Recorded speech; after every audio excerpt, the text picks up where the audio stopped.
get started.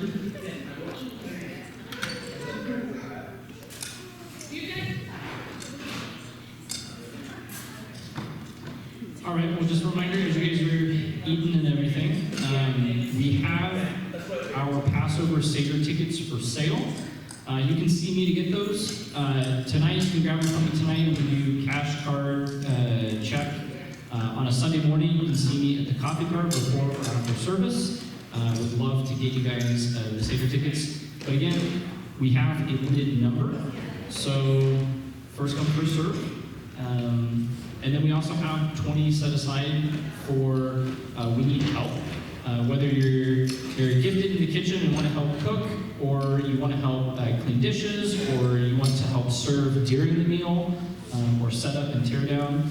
We have some discounted tickets, 20 of those for people that want to sign up to help make it happen. So just know there's that as well. Well, welcome to tonight. We're going to talk about another festival. It is most often referred to in English as the Festival of Booths or the Festival of Tabernacles. In Hebrew, it would be Sukkot. Sukkot, in case you wanted to write it down. All right. And so one of the things that we wanted to make sure we did before we get started too is just to thank all the folks that have helped with dinners. We've been really blessed to have Jenny sort of meal plan and buy supplies, and so it has had some folks come in and do things and just sort of do the setup. Tonight, I think Margaret did a great job. And if you need to get the rice, it's now available back there, so keep that in mind if you want to keep going back and just kind of keeping your ears open. And we had a really good meal last week from Bodie and Jordan, and folks that have stepped forward, we really appreciate it. It's not a small job. It does take a lot of time, it's not a small job, but it is an important one, and so we thank you. Likewise, if you have a minute afterwards and you don't mind helping out, we always need to throw our dishes through, so it just makes things go faster. So if you have a minute and you want to help us out afterwards, please do. We really appreciate that. Just sort of allows for everybody to get home and enjoy their evening with their families. So thank you. All right, so we're going to start where we started the last few celebrations. And that's we're going to get into Leviticus 23, which lays out all of these tabernacle, or all these feasts and festivals, and sort of gives us an idea of the basic outline. And there's actually several places in the Old Testament and New Testament that mentions Sukkot, or the Festival of Tabernacles. And so we're going to kind of go through some of those. If you have questions, just throw a hand up. I'll stop and we can address them. And we'll try to make sure to say what your question is so that folks watching the video can get that. So here we go. Leviticus 23, 33 through 44. So if you're following along your Bibles, either on home or here in the group, I've also got it up here if you can see it, all right. It should be a little smaller than our projector, but it hopefully is visible. So this is that section. And it begins, like I said, in verse 33 of Leviticus 23. The Lord spoke to Moses, saying, "Speak to the Israelites, saying, on the 15th day of this 7th month, and lasting 7 days, there shall be the festival of booths to the Lord. The first day shall be a holy convocation. You shall not work at your occupations. 7 days you shall present the Lord's offerings by fire. On the 8th day you shall observe a holy convocation and present the Lord's offerings by fire. It is a solemn assembly. You shall not work at your occupations. These are the appointed festivals of the Lord that you shall celebrate as times of holy convocation for presenting to the Lord offerings by fire, burnt offerings and grain offerings, sacrifices and drink offerings, each on its proper day. Apart from the Sabbaths of the Lord, and apart from your gifts, and apart from all your votive offerings, and apart from all your free will offerings that you give to the Lord." Before I go on to the next part, that's just so you understand, the Old Testament does not have a 10% tithe. When you pay attention to all these things, 10% is just one of the givings. All the others kind of encompass sort of a way of life that you're offering to people, both Levitical priests and other types of sacrifices. So this kind of lays that out. So if you're thinking that there's like a basic 10% in the Bible, that's a little off from probably what they would have experienced in their day and time, just so you know. The last part of this chapter, from 39, goes like this. Now the 15th day of the 7th month, when you have gathered in the produce of the land, you shall keep the festival of the Lord, lasting 7 days, a complete rest on the first day, and a complete rest on the 8th day. On the first day you shall take the fruit of majestic trees, branches of palm trees, boughs of leafy trees, and willows of the brook, and you shall rejoice before the Lord your God for 7 days. You shall keep as the festivals of the Lord, lasting 7 days in the year. You shall keep it in the 7th month as a statute forever throughout your generations. You shall live in booths for 7 days. All who are native born in Israel shall live in booths, so that your generations may know that I made the Israelites live in booths when I brought them out of the land of Egypt. I am the Lord your God. Thus Moses declared to the Israelites the appointed festivals of the Lord. Okay, so there's some information in there, but we wouldn't typically think too much about. And so we're going to explain some of that, and we're also going to talk about the significance of these days. So if you consider that in every month there'd be somewhere to 4 Sabbaths. In the 7th month, there could be as many as 8 or 9. Because these Sabbaths aren't necessarily following on a Saturday. Like, so you're having days of rest that are all part of this festival system. So Yom Kippur, Rosh Hashanah, and this festival all fall in the same month of the year, which means you've got a ton of festival days and a lot of Sabbath days where you're not working, which would essentially make the 7th month of the year a very restful month. You might get, kind of like we have long breaks for different things. This would be that, a very similar thing to, say, a kid's Christmas break. It's a lot going on in that month. So keep that in mind. What you mean is a kid's Christmas break, but not an adult's Christmas break. I mean, I'm an adult and I've worked through almost every Christmas and on Christmas some days, so I can't say that has worked out for me as an adult.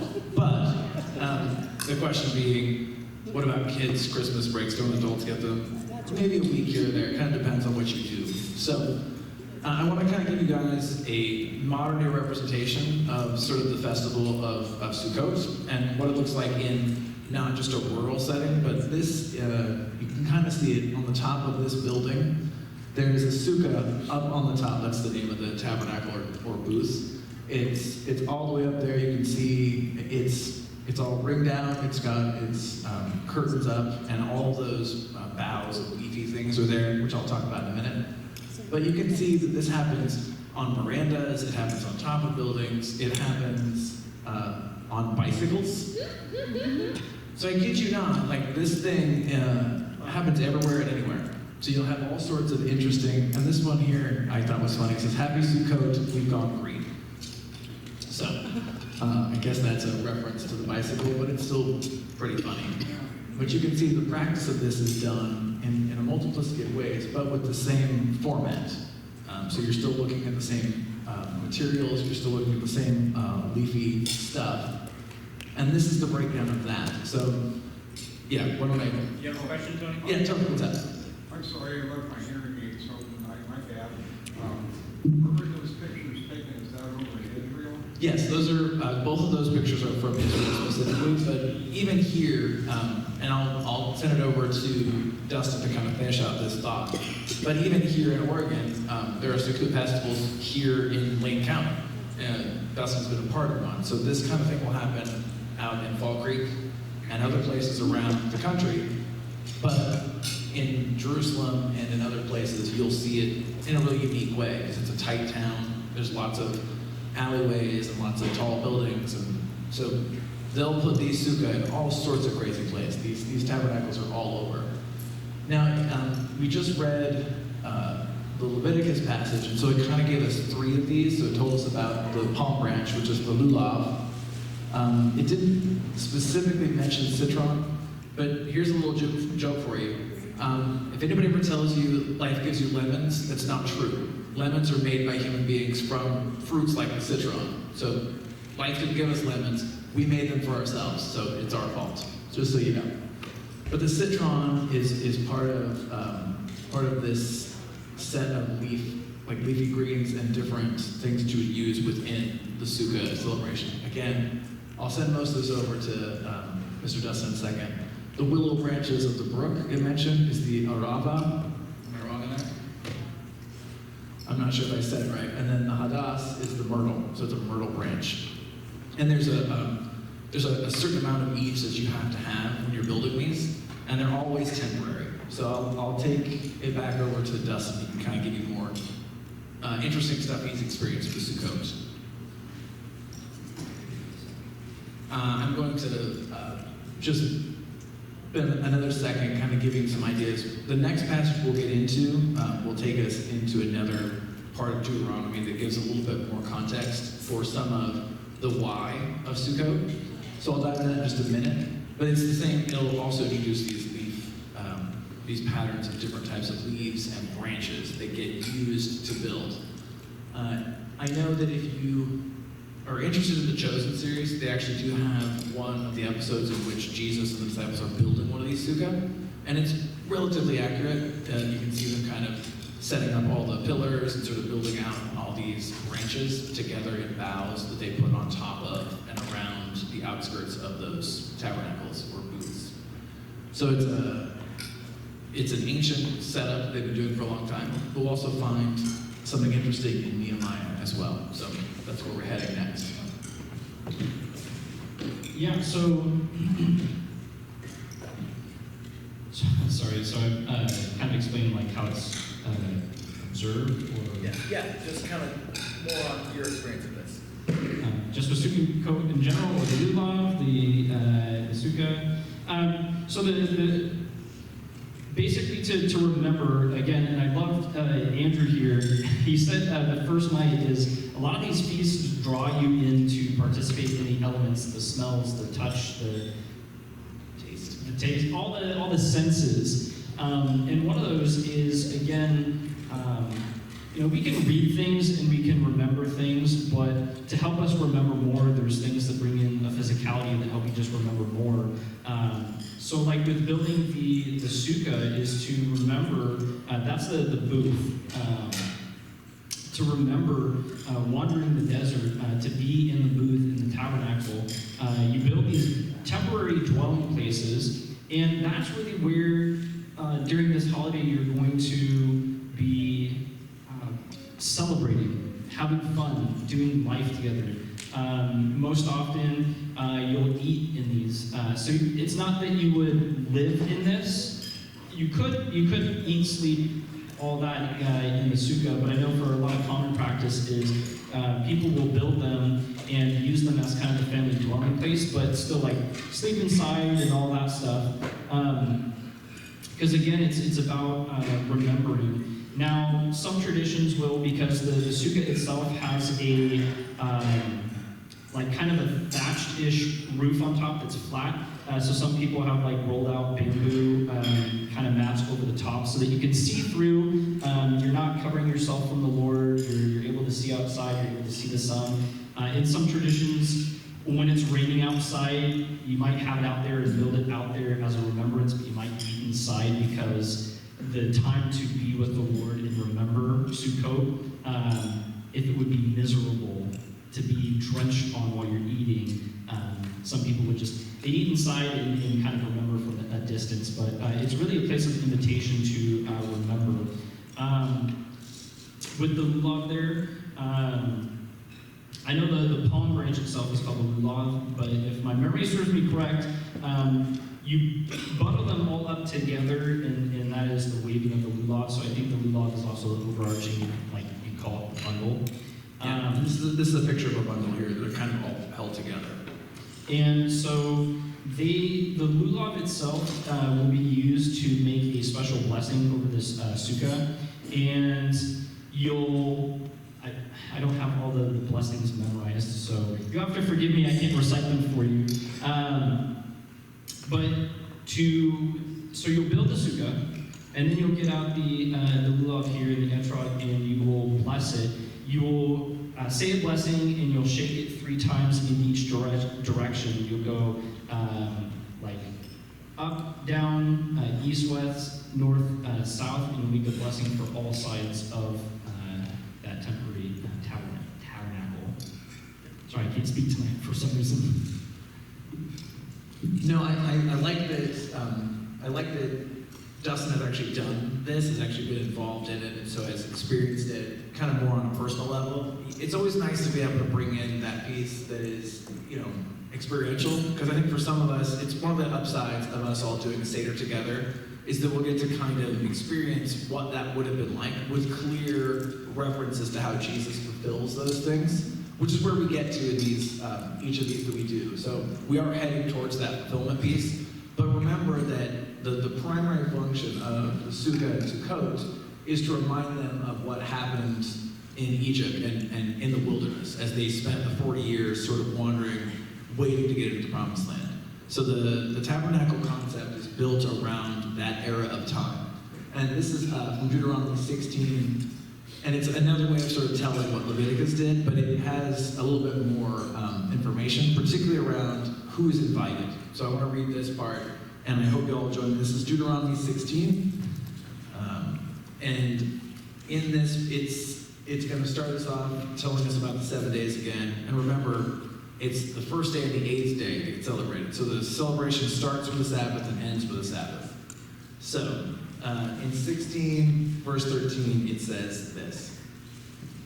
You shall keep the festival of the booths for 7 days. When you have gathered in the produce from your threshing floor, meaning grains typically, your threshing floor and your winepress, rejoice during your festival, you and your sons and your daughters, your male and female slaves, as well as the Levites, the strangers, the orphans, and the widows resident in your towns, which includes a lot of people that are not ethnically Jewish, right, or are a marginal group like women and orphans, or widows and orphans. So, 7 days you shall keep the festival to the Lord your God at the place that the Lord will choose. For the Lord your God will bless you in all your produce and in all your undertakings, and you shall surely celebrate. If you think about this as sort of an enactment of the covenant, it's welcoming to kind of surprising people, right? So you have obviously your family, you have the slaves that might be resident in your home, you have the Levites, which is part of the celebration, is that you're always looking after those that don't do the work that you do in the field, right? So the produce from your field benefits people that can't or don't own land in order to raise for themselves, including Levites and including resident aliens, those that reside in your towns that are not from and cannot participate in owning the land. Right? If you remember, the land is given as a gift to the people of Israel. So it belongs to them. And so it's not as easy for an outsider to have property or be able to raise their own crops. That's not necessarily always true, but that's the idea.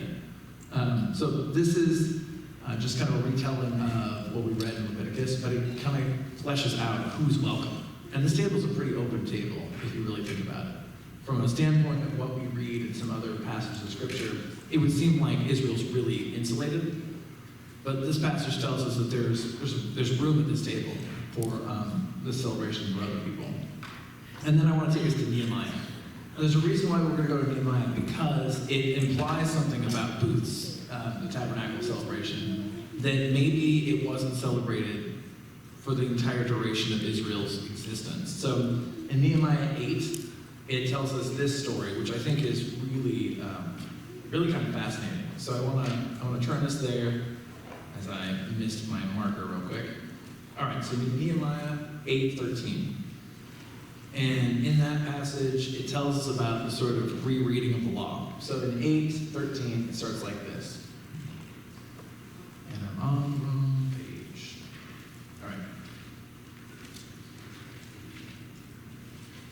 On the second day, the heads of the ancestral houses of all the people, this is the returning from exile people, with the priests and Levites came together to Ezra the scribe in order to study the words of the law. And they found it written in the law that the Lord had commanded by Moses that the Israelites should live in booths during the festival of the 7th month, and that they should publish and proclaim in all their towns and in Jerusalem as follows: go out to the hills and bring branches of olive, wild olive, myrtle, palm, and other leafy trees to make booths, as it is written. So we're going to skip ahead from that passage to verse 17. And in verse 17 it says this: and all the assembly of those who have returned from captivity made booths and lived in them, for from the days of Joshua son of Nun to the day of the Israelites, to that day, the Israelites had not done so, and there was very great rejoicing. So what it's telling us in the book of Nehemiah is that even though this was established in Deuteronomy and Leviticus and earlier in history of the people coming out of Egypt, this may not have been celebrated universally. So in the book of Nehemiah, it tells us that it had been a long time since the people of Israel had celebrated the Feast of Tabernacles or Booths. So this would have been added in post the Babylonian exile, which I think is very interesting considering it's right there in our text in the Torah. So, and like I said, it gives us a little bit more context of what the lulav is, what those leafy greens all entail. Any questions or thoughts before we dive into anything new? Thoughts that came to your mind? We're going to start making some connections soon. I just wanted to see if everybody was tracking. Everybody good? Okay, good.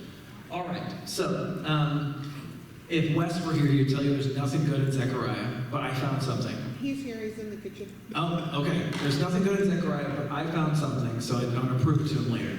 So in Zechariah, it gives us kind of another interesting context, because Zechariah is our last prophet in what we would call the Old Testament or the Tanakh. And so in Zechariah, it gives us this kind of interesting tidbit about celebrating the Festival of Booths. So it says in Zechariah 14:16-19, all who survive of the nations that have come against Jerusalem shall go up year after year to worship the King, the Lord of hosts, and to keep the Festival of Booths. If any of the families of the earth do not go to Jerusalem to worship the King, the Lord of hosts, there will be no rain upon them. And the families of Egypt who do not go up and present themselves, there will be no rain for them. There will be a plague that the Lord inflicts on the nations that do not keep the festival booths. Such shall be the punishment of Egypt and the punishment of all nations that do not go up to keep the festival. What's fascinating about this one is it does harken back to the plague information, which, if you recall, part of the story of leaving Egypt includes the plagues, which we get into a little bit when we celebrate the Seder. We'll talk about the plagues because that is the Passover festival, right? But it's interesting that this draws them back as they're out in the wilderness getting away from Egypt. It sort of calls back Egypt as a participant in why they're wandering the wilderness, right? So there's a lot of connection happening there. And obviously when we get to the New Testament, the idea of the exile is played out in the book of Matthew as well. We see Joseph and Mary going to Egypt to sort of replay this and then coming back. So Jesus is starting to fulfill some of this language, even his birth and the sort of way he goes out into the world and back into Israel. And so you start to see little connection points as they're going to pile up as we head into the next section. Did you have anything to add on those pieces? Becca, what do you got? So really, what Zechariah is telling me is if I don't go camping, I'm going to get plagued. See, and that is the question I was hoping you would ask. So one of the things that, what? Oh yeah, so the internet, just so you all know, folks, if you're watching this later, Becca, who's very pretty, she was asking if we don't go out and celebrate in a tent for 8 days in the 7th month, which we would find out it's in October-ish, correct? Mm-hmm. Yes. Yeah, it's kind of in that harvest season of life. If we don't go out and celebrate with a camping trip in a sukkah, do we get plagued? One of the things that Dustin and I talked about really early on when we talked about Sabbath is we tried to make clear that we're not teaching you all about the feasts and festivals because we think that you're going to get plagued with no rain because you're not following these festivals. We recognize that Gentiles, that being us, for the most part, are not called to all 613 laws of the Old Testament. And that's pretty clear in Acts. We broke that down with the kind of conversation they had about what is it we expect Gentiles to live up to, since they didn't grow up with these scriptures. They didn't grow up with Nehemiah, they didn't grow up with Zechariah, or any of these. So what do we hold them to? Some people, like Dustin, might be called into following those laws as a heritage or as a call from God, but it is not put upon all of us. So even though this particular passage, which is written to the people of Israel, it is sort of calling on other nations for the way that they don't remember God's work, right? It's not I don't think in this case it's a blanket indictment on us thousands of years later, because it can't say something now it didn't say then, right? So we have to read the Bible thoughtfully and say, oh, is this to us? Well, no, Zechariah was not writing to us. He's writing for us, but not to us. Does that track? Does that help back? Yes. Okay. Again, she's very beautiful. For those of you who can't see, she's good looking. Okay. All right. You did say to the internet that that's your wife. I did not say that that's my wife, but it seems flirty, so that's also my wife, yeah. Okay, here we go. So I'm going to take us into the next section, and this is going to guide us over into the New Testament. You'll start to see Jesus' connection points. So when we get into John, particularly, and I said this in the last couple of times we got together, John is really the book of the Gospels that gives us real context for how Jesus participated in his culture, but also how long Jesus was teaching and preaching and walking amongst his disciples. So we probably wouldn't get from Matthew, Mark, and Luke a context of how long he preached if we didn't have John, because John gives us all these festival days, which we know from the Old Testament happen spread out throughout the year. So this is John chapter 7, verses 2 through 4. And I'm just highlighting this part so you know that the Festival of Tabernacles or Booths happened in Jesus' day and he participated. So this is the beginning of that. Now the Jewish festival of booths was near, so Jesus' brothers said to him, "Leave here and go to Judea so that your disciples also may see the works you are doing. For no one wants to be widely known, acts in secret. If you do these things, show yourself to the world." And then if you're reading on, the next line says something like, because his brothers didn't really believe what he was doing. It's all in sort of, like it's hidden from us, but it's also on the side. So we know that the reason why this is in the Bible is because they weren't believing Jesus was the Messiah, despite the fact that two of his brothers later write, James and Jude. Yeah, so they're part of the story, but not here. And later on in this passage, Jesus goes up to Jerusalem, and it's actually there in private, kind of as a snub to this, like, I'm not going to show everybody everything. I can be here in private. And then he has kind of an argument with some folks during this festival. So Jesus clearly celebrated this holiday. He was very much a part of it, and this is a fulfillment of those prophecies. Like Jesus is fulfilling all of these things, as it tells us in Matthew.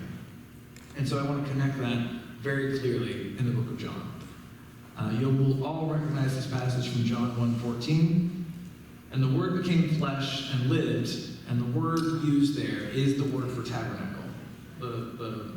The Word became flesh and tabernacled amongst us, and we have seen his glory, the glory as of a Father's only Son, full of grace and truth. So Jesus is fulfilling this reality because the tabernacle of God is in the center of the people.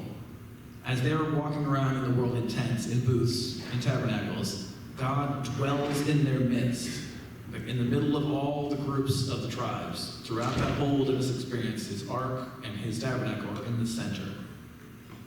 God lives with his people. And when Jesus shows up on the scene, he lives with people in their midst, teaching and preaching and growing up as a kid. Like all of these things are fulfilled in Christ.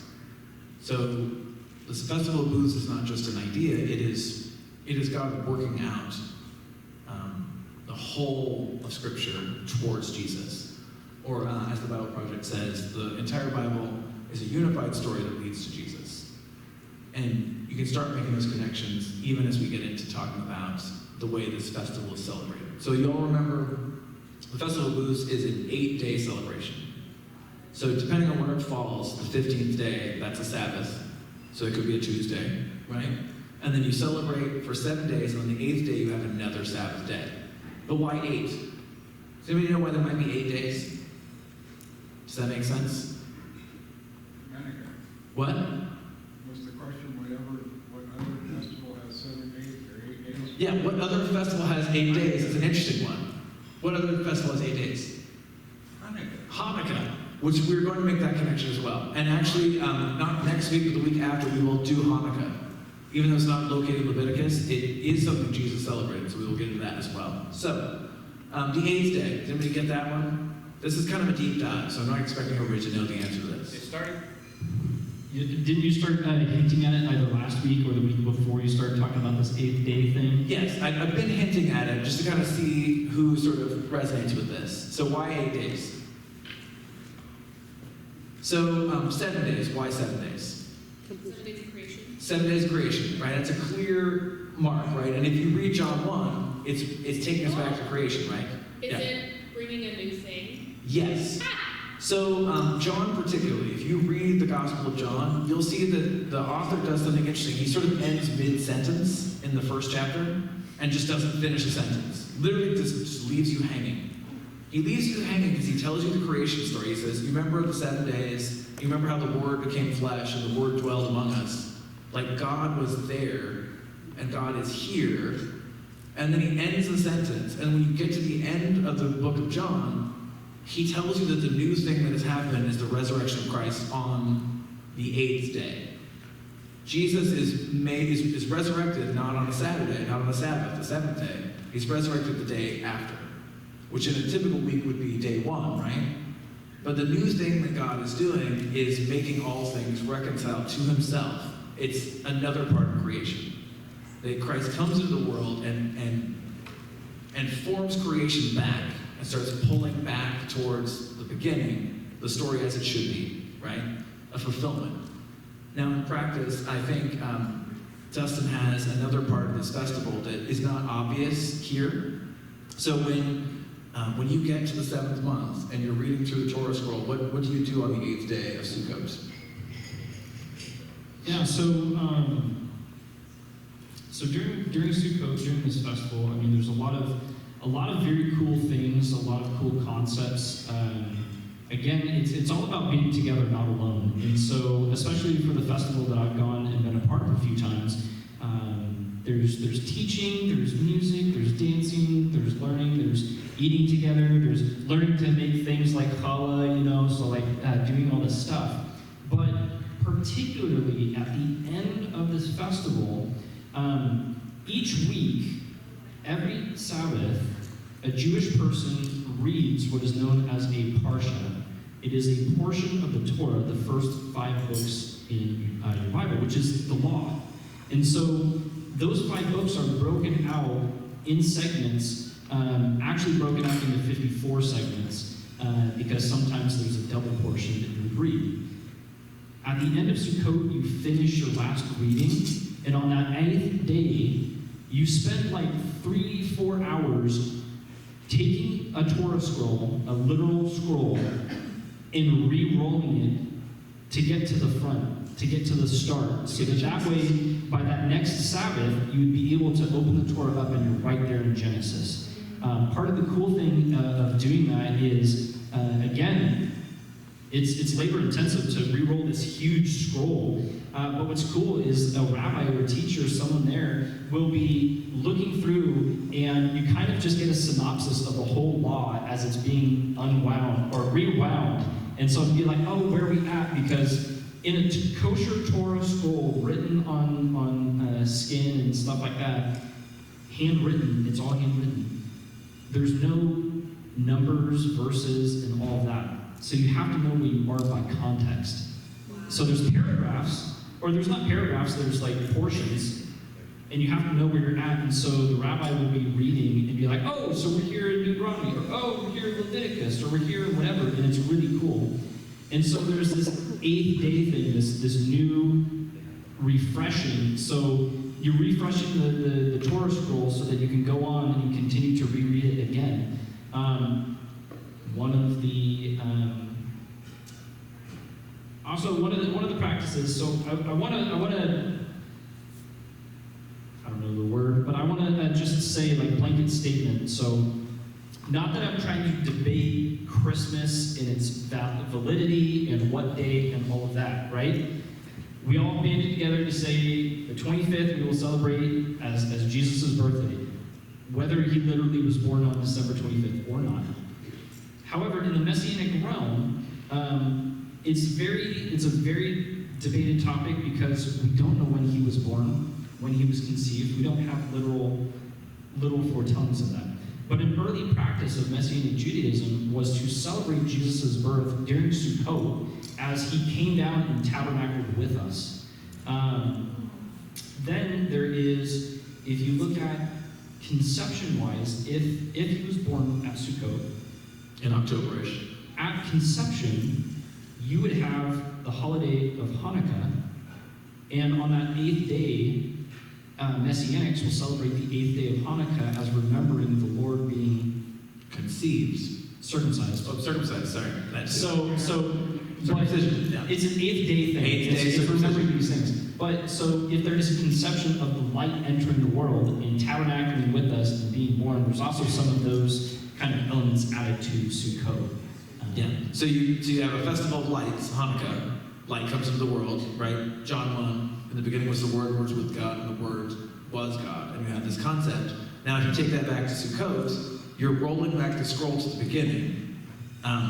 If Jesus is the Word, He is, that scroll is a representation of Christ and this new beginning, right? You're sort of rolling back to begin again, and you're restarting that scroll, you're restarting history of the world, with the next piece of creation, which is Christ's redemption of the world, right? He comes into it to redeem it, and you roll it back to the beginning, and you make right what went wrong, right? Because in the beginning, all things were good, and Christ comes and He makes all things that have been made evil good again. So the connections are there, and I think that's really fascinating to see all those parts and the way that they can connect.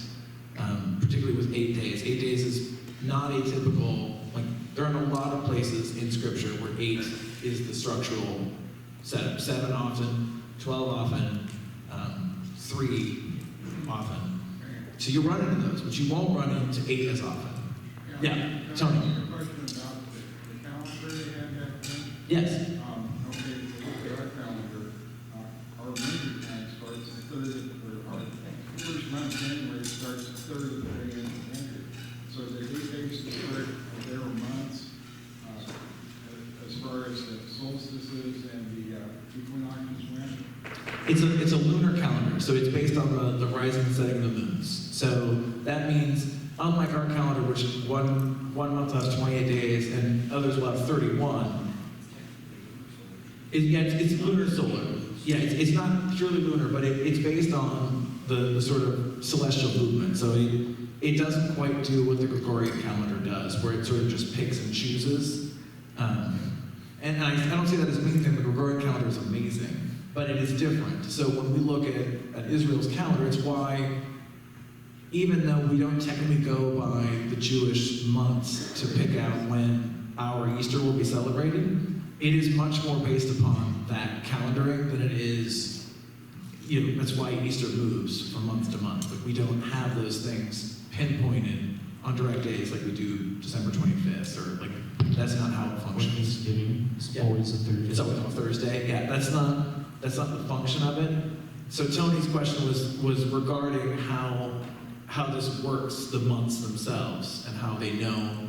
And it's complicated. I'm definitely not an astronomer, and I don't pay much attention to these things. Like, my calendars have like, oh, this is full moon. I have no idea. Does it vary around a certain range every year, so it's not some wacky thing that's like 6 months out of whack? So long. So the Hebrew calendar, again, I mean, it's hard for me to explain because, again, I'm not an astronomer or someone that figures calendars and stuff like that. Someone upkeeps the Gregorian calendar, just like Jewish people still uphold the Jewish calendar. They've still been keeping it up for thousands of years. The Mayans ended theirs. They in have. 2012. There's weird things where, they have 12 months, but then sometimes they have a 13th month, and then every 7th year they might have a 14th month, I think.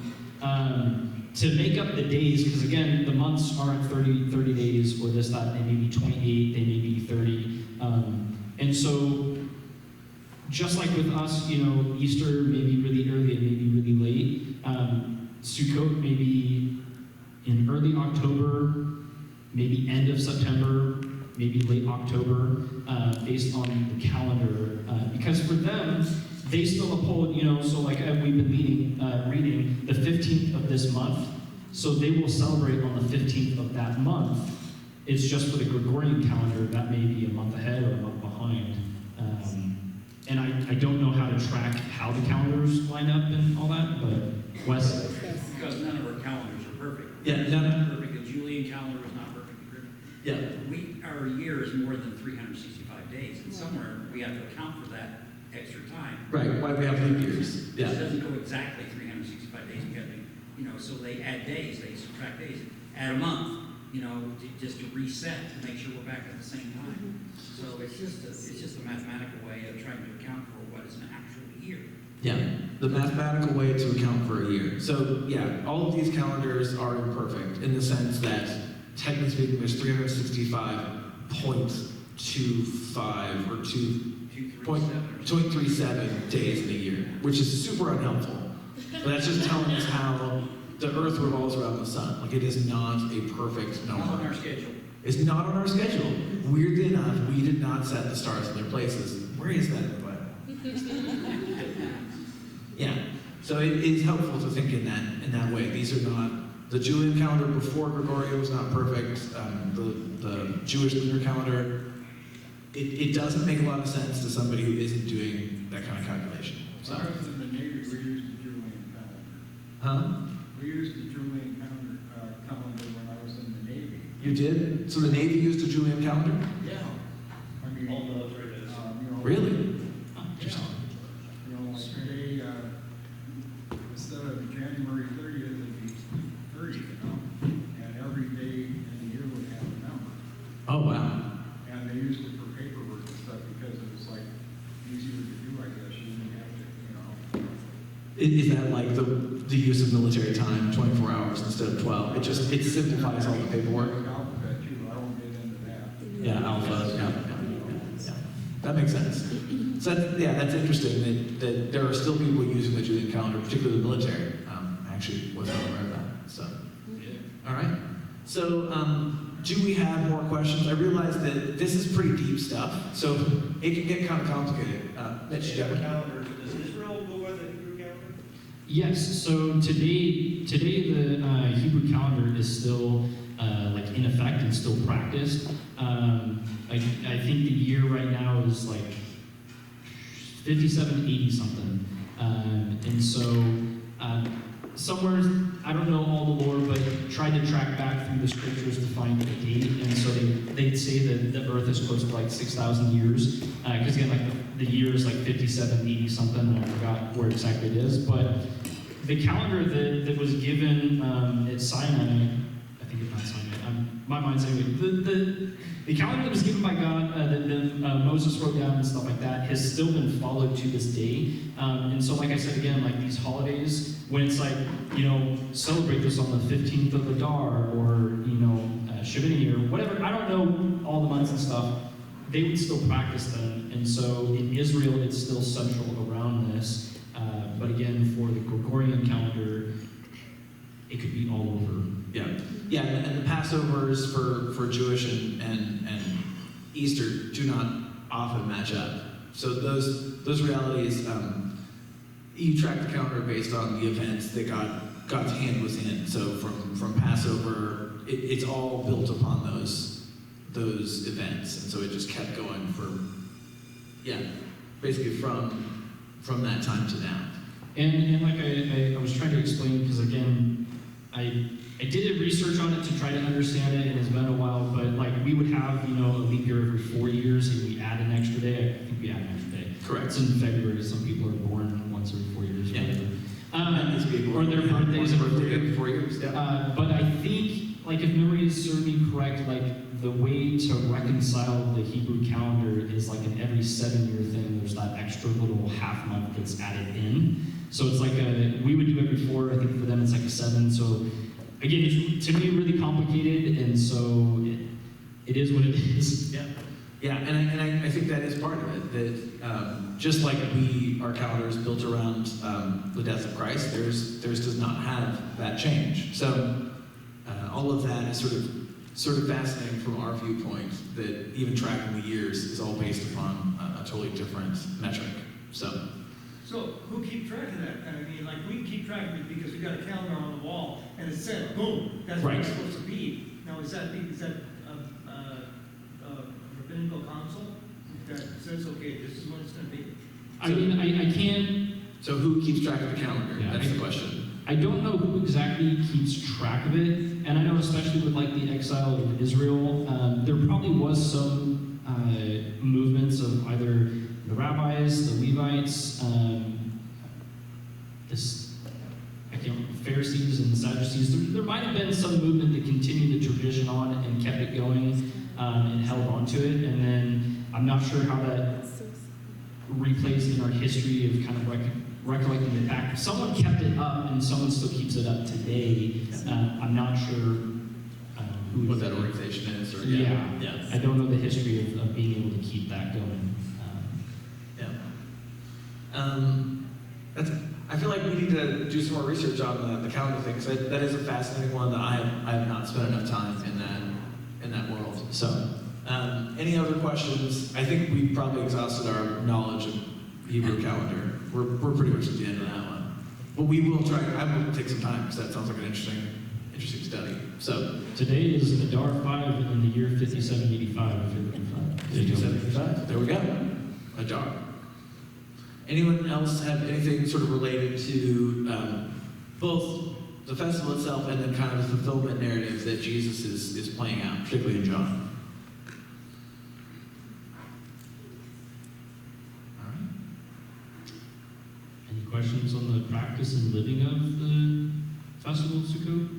Any elements it might have? I guess they don't have any shofar. Wow. You got a shofar? There's a shofar. Yes. What's the significance of the shofar with what we're talking about? Okay, the question is, what is the significance of the shofar for what we're talking about? Yeah, no, this is actually great. So we didn't have it last week, but we have it now. But I don't remember which conversation, which festival we talked about, but every Sabbath is welcomed in by the sounding of the shofar. New months are celebrated, new year is celebrated. There's a ton of the use of the shofar. Feast of Trumpets? Yeah, so, what did we do last week? We did Yom Kippur and Rosh Hashanah. Yes. Yes. The Feast of Trumpets, the word trumpet would be referring to shofar. Yeah. So instead of thinking of a brass instrument that I played for 7 years, that has valves and everything and whatever, it's a horn. It's not necessarily exactly a ram's horn. There are different animals that you can make a shofar out of. So it's really based on your tradition, but most of them would be that ram's horn. So our good year had that thing, and who's going to play it for us? I can light it off for if you'd like it. Yeah, it belongs to Dustin, so I wouldn't put my lips upon it. So, all right. Does he need to stand? Yeah, just stand right there. There you go. Well, I didn't want to do it into the microphone, but I'll accept it.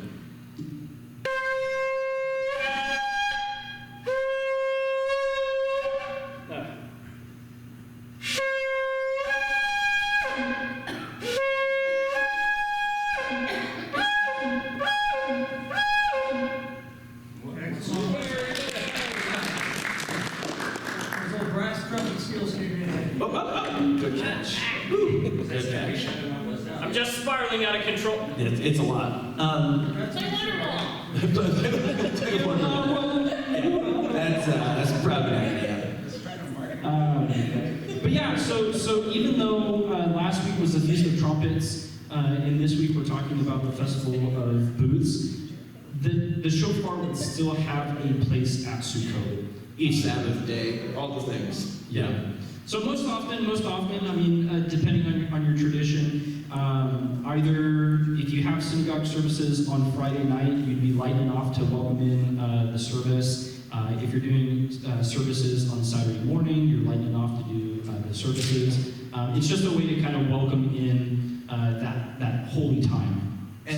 And in Jerusalem to this day, if you're in the Jewish quarter of the old city, Friday night as the sun starts to go down, this will be played. Like you will hear it throughout that area. It's a small town, so you think it's a lot bigger than it is, but just the section of the old city, you can hear the shofar pretty much throughout the whole walled section. Like it's pretty obviously being played. Just to announce the Sabbath. just to announce the Sabbath. And obviously they go through each town square and they say, hey, the Sabbath is coming, everything's closing down. If you happen to be a Gentile, they'll just sort of tell you nothing's going to be open soon. But also it's calling all of their people to Sabbath, to get home, to get settled, so that they aren't working when the sun goes down. Yeah.